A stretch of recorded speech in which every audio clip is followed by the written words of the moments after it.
আসসালামু আলাইকুম। কেবা আছেন আপনারা? আমরা আল্লাহর রহমতে ভালোই আছি।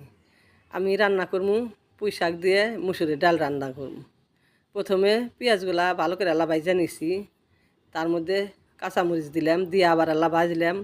ভাইজা নুন দিলাম, হলুদের গুঁড়া, মরিচের গুঁড়া দিয়ে সব কিছু দিয়ে আবার কষামু। মশলাগুলা কষায় নিম।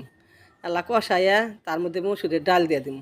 দিয়া আবার কষামু মুসুরির ডাল কষায়া সেদ্ধ করে নিম। সেদ্ধ করে তার মধ্যে আলু দিয়ে দিই। আলু দিয়ে আবার কিছুক্ষণ সেদ্ধ করে নিম। নিয়ে আবার মুসুরের ডালগুলা হয়ে গেছে। এর মধ্যে এখন পুঁই শাকগুলা দিয়ে দিলাম। দিয়ে কিছুক্ষণ আবার নাড়াচাড়া করুন কইরাই যখন খাওয়ার পালা। গরম গরম ভাত পুঁই শাকের ডাঁটি দিয়ে আলু দিয়ে ভাজছি, আর পুঁই শাক দিয়ে মুসুরের ডাল দিয়ে রান্ধিছি। পুঁই শাক আজকে 2 পদ করছি আমি। অনেক ভালোই লাগে আমার।